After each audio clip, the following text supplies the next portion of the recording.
misterio santuak behar bezala ospatuan izateko.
Lectura del libro de los Hechos de los Apóstoles.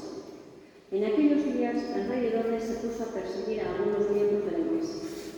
Hizo pasar a cuchillo a Santiago, hermano de Juan. Al ver que esto agradaba a los judíos, decidió detener a Pedro. Era la semana de Pascua. Mandó prenderlo y meterlo en la cárcel, encargando de su custodia a 4 piquetes de 4 soldados cada uno. Tenía intención de presentarlo al pueblo pasadas las fiestas de Pascua. Mientras Pedro estaba en la cárcel bien custodiado, la iglesia oraba insistentemente a Dios por él. La noche antes de que lo sacara Herodes, estaba Pedro dormido entre 2 soldados atados con cadenas. Los centinelas hacían guardia a la puerta de la cárcel. De repente se presentó el ángel del Señor y se iluminó la celda. Tocó a Pedro en el hombro, lo despertó y le dijo: «Date prisa, levántate». Las cadenas se le cayeron de las manos y el ángel añadió: «Ponte el cinturón y las sandalias». Obedeció y el ángel le dijo: «Échate el manto y sígueme». Pedro salió detrás, creyendo que lo que hacía el ángel era una visión y no realidad. Atravesaron la primera y la segunda guardia, llegaron al portón de hierro que daba a la calle y se abrió solo. Salieron y al final de la calle se marchó el ángel. Pedro recapacitó y dijo: «Pues era verdad. El Señor ha enviado a su ángel para librarme de las manos de Herodes y de la expectación de los judíos». ¿Es palabra de Dios? Salmo responsorial. El Señor me libró de todas mis ansias. El Señor me libró de todas mis ansias. Bendigo al Señor en todo momento, su alabanza está siempre en mí. Mi alma se gloria en el Señor, que los humildes lo escuchen y se alegren. El Señor me libró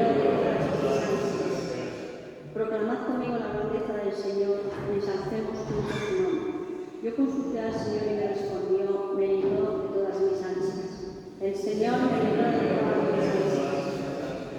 Contempladlo y quedaréis radiantes, vuestro rostro no se avergonzará. Si el afligido invoca al Señor, Él lo escucha y lo salva de sus angustias. El Señor me libró de todas las ansias. El ángel del Señor acampa en torno a sus fieles y los protege. Buscad y ved qué bueno es el Señor, dichoso el que se acoge a Él. El Señor me libró de todas las ansias. San Paulo apostoloak digotoren. Anaia maite. Nere odola izusteko zorian agoni. Nereak laizter egigo du.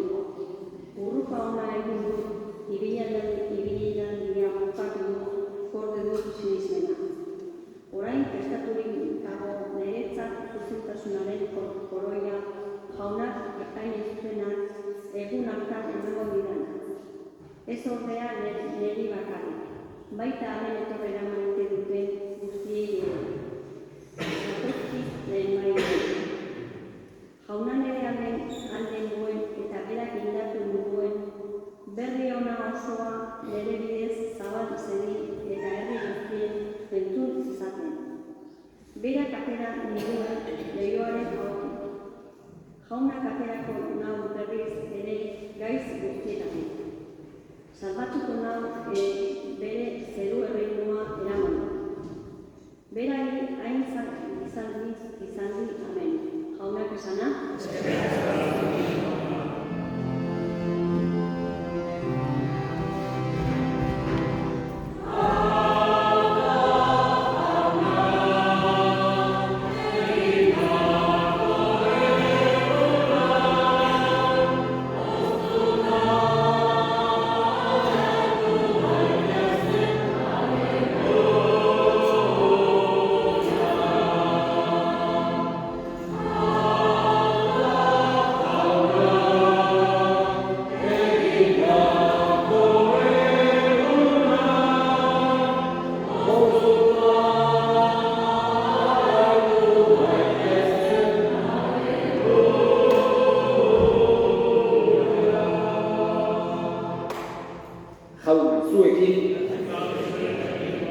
Jesucristoren Evangelioa San Mateoren liburutik.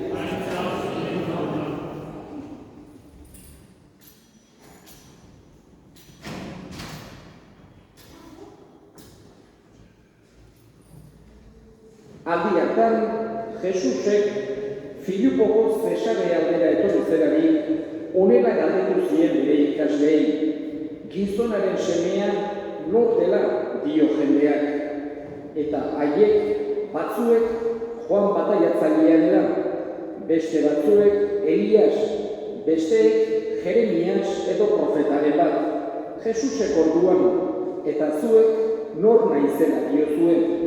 Eta Simon Pedrok erantzun zion, zu Mesias zera, jangoiko biziaren semea. Jesusek orduan, zorionekoa zu Simon Jonasen semea. Ez haragik, ez odolek, ez baitizu adirazio duzuri, zeruan dagoen nere aitak baizik. Eta horranik esan, zu harria zera, eta harri horrein gainean eraikiko dut nik nere eliza, eta heriotzaren indarrak ez zaizkio nagusituko. Zuri emango dizkizut zeruetako erreinuaren giltzak, eta zuk lurrean lotua, zeruetan ere lotua izango da, eta zuk lurrean askatua, zeruetan ere askatua. Jaunak esana.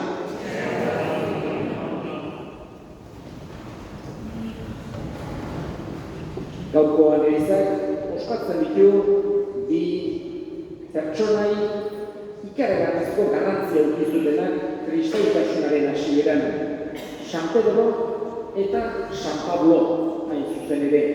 Bik gainera persekuzio berean martiri hil zirenak.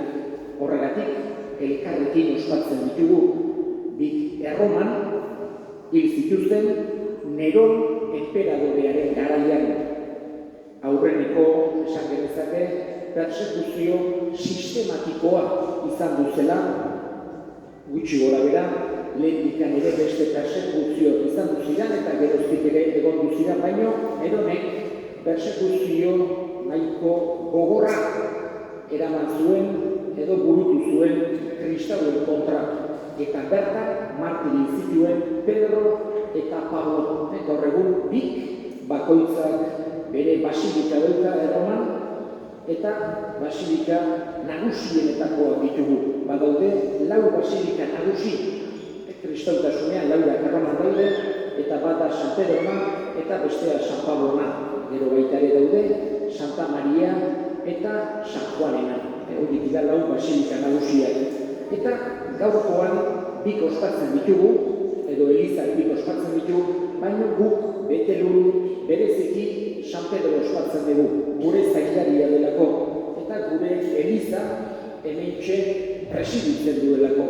Eta batez ere San Pedro izango dugu gogoan, baina San Pablo alde batera utzi gabe edo baztertuta utzi gabe.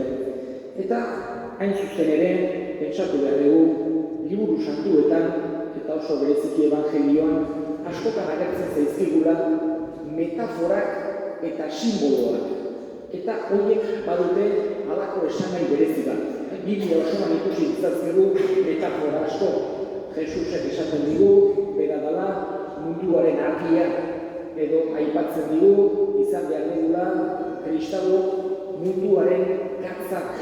Edo iturzarrean agertzen zaizkigu 12 zenbakia, edo 7 zenbakia, edo simboloak. Eta metaforak oso ohizkoak dira liburu santuetan. Eta modu hortan, esan genezake, halako mezu bat bidali nahi digula jagoikoak guk hobeki uler dezagun berak adierazten nahi diguna. Simboloen eta metaforen bidez. Eta gaurkoan San Pedro egun honetan lau simbolo edo metafora aipatu nahi dituzte San Pedroren inguruan daudenak. La primera, o las dos primeras, han aparecido en este evangelio que acabamos de escuchar. Nos ha dicho el mismo Jesús, le ha dicho a Pedro que él es como una piedra, él es como una roca. Y sería seguramente la metáfora fundamental que tenemos alrededor de Pedro, que su mismo nombre, porque él se llamaba Simón, el nombre de nacimiento de San Pedro era Simón. Y Jesús le puso como, vamos a decir, mote, como sobrenombre, le puso roca. En el Evangelio, en los originales que tenemos, aparece Kefas, que en griego significa como roca, como piedra fuerte. Y latinizado ese nombre es Petrus, por eso decimos Pedro, porque es esa piedra, esa roca sobre la que Jesús quiso construir su iglesia. Teniendo en cuenta que no es una roca durísima, porque el mismo Pedro en su vida demostró que como cualquiera de nosotros tenía sus debilidades, tenía sus dificultades, tenía sus miedos, tenía sus caídas. Pero Jesús quiso que fuese la roca no en cuanto él como persona, sino como símbolo del mismo Jesús. La verdadera roca es Jesús, sobre la que se asienta la iglesia, pero quiso que hubiese un representante suyo en la tierra. Por eso tiene tanta importancia la figura de Pedro y de sus sucesores, que son siempre el obispo de Roma, actualmente el Papa Francisco. Y todos los seguidores de Jesús tenemos que tener en cuenta aquellas palabras: tú eres Pedro, tú eres roca, tú eres piedra, y sobre esta roca edificaré mi iglesia. Y tenemos siempre que estar con el Papa, con el obispo de Roma, como sucesor de San Pedro. En este momento, con el Papa Francisco. El segundo símbolo que aparece en este Evangelio de hoy es las llaves. Cuando vemos una imagen de un santo que podría ser cualquier santo, una de las piezas fundamentales para distinguir que es San Pedro es que tiene unas llaves. En cualquier lugar del mundo, en cualquier estilo, vamos a decir, artístico de la historia, San Pedro siempre aparece con las llaves, porque Jesús le dio esa capacidad de lo que tú ates en la tierra quedará atado en el cielo, y lo que tú desates en la tierra quedará desatado en el cielo. Quiso Jesús darle a Pedro, no porque fuera mejor, no porque fuera perfecto, sino porque quiso darle a él. Y nosotros vemos siempre en sus sucesores que siguen teniendo ese poder de las llaves que le dio Jesús a Pedro.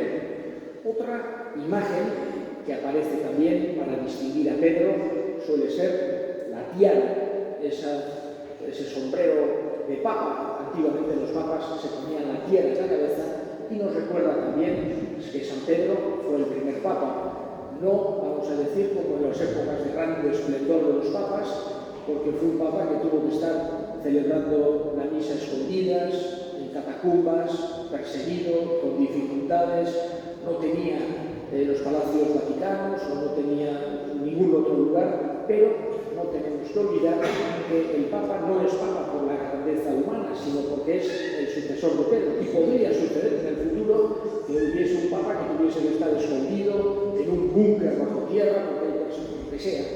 Pero lo importante es esa figura del Papa. Y finalmente, y con esto termino, estaría una, vamos a decir, metáfora que se pone a todos los apóstoles, y precisamente Pedro tiene la mayor importancia, como columnas de la Iglesia.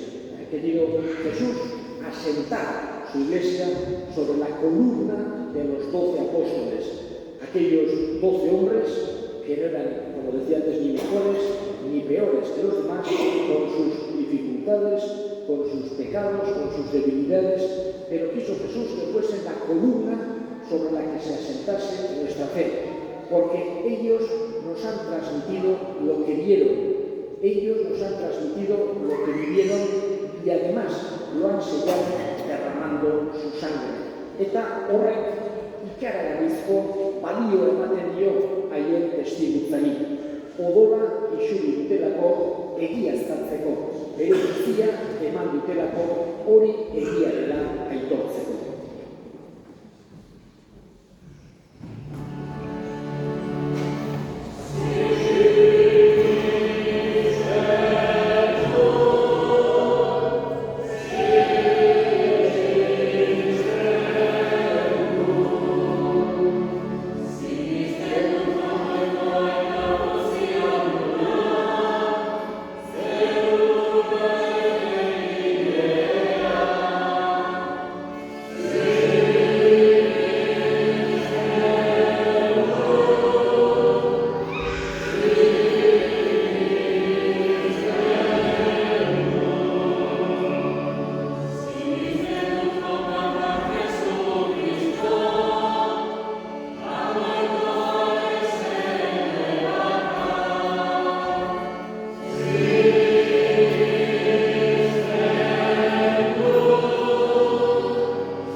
egin dezagun otoi, guztiok batean eliza osoaren oparia jakoiko hori eskaintzerakoan. Zure apostoluen otoitza, izan bezala lagun jauna ekarri dizugun emaitzak, eta egin daitzala zure gogoko sakrifizio hau eskaintzekoan, Jesu Kristo gure jaunaren bitartez. Amen. Jauna zuekin.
Bestea, gentilei salbamenerako deia egin ziren maisua eta irakaslea. Biek, non bere bidetik, Kristoren familia bakarra bildu zuten, eta orain biek, ospe berean bat eginik, gure gorespenak hartzen dituzte. Horregatik, santu eta gero guztiekin batean, goresten zaitugu, beti eta beti abestu duzugula.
Jesu Kristo gure jaunaren gorputz eta odol egin daitezen guretzat. Berak, saldu zutenean eta bere gogoz gurutzera zegoala ogi hartu eta eskerrak emanez arditu zuen eta bere ikaslei eman zien esanez. Hartza zuen eta jan guztiok hondatik, hau bere gorputza data zuentzat emango dena.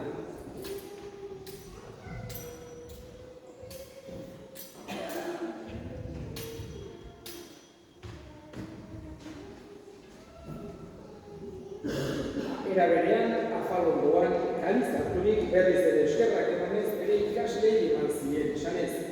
Hartza zuen eta edan guztiok hondatik, hau nire ogoraren kaliza data, itun berri eta betikoaren horrela, zuentzat eta askorentzat ekatuak barkatzeko isuriko dena, egiztue hau nire egoigarri.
Eta balki eskatzen ditugu Kristoren gorputza eta odoratza ditugunok Espiritu Santuak bat egin gaitzala. Izan gogoan jauna, mundu guztian zabaldurik dagoen zeure izan. Erabazu baitasun osoa Francisco gaitasatuarekin, Francisco gure gozenarekin, eta lehizizan guztiekin batean. Era berean izango gogoan Kristeko itxaropenea bandiren gure semideak. Mijaelita Oarte, Rosa Azala, Guadalupe Goikotxea eta Hilako guztiak ere. Agintzatu zeure ortegiaren argitan. Errokizakitziko arren guztia betiko bizitza eritxea dezagun, Angoituaren Maria Duartxoarekin, Arenzena, Jose Santuarekin, Apostolu Santuekin, San Pedro, gure ediko zaindariarekin, eta gizaldi guztietan, zure adiztide izan diren Santuekin. Haikin batean gorez zaitzagun, Jesús Cristo, zure seminaren zuritan.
Egin dezagun otoi.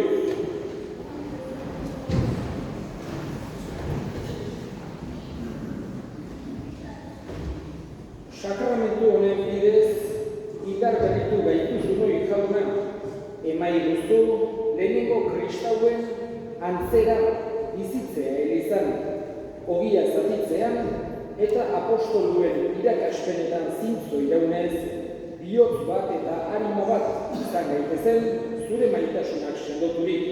Jesu Kristo gure jaunaren bitartez, eta oharpare bat, Karitaseko diru bilketan, aurtengoan 863 euro bildu dira, eskerrik asko guztioi. Eta bigarrena berri pozgarri bat edo pregoi bat egitera noa.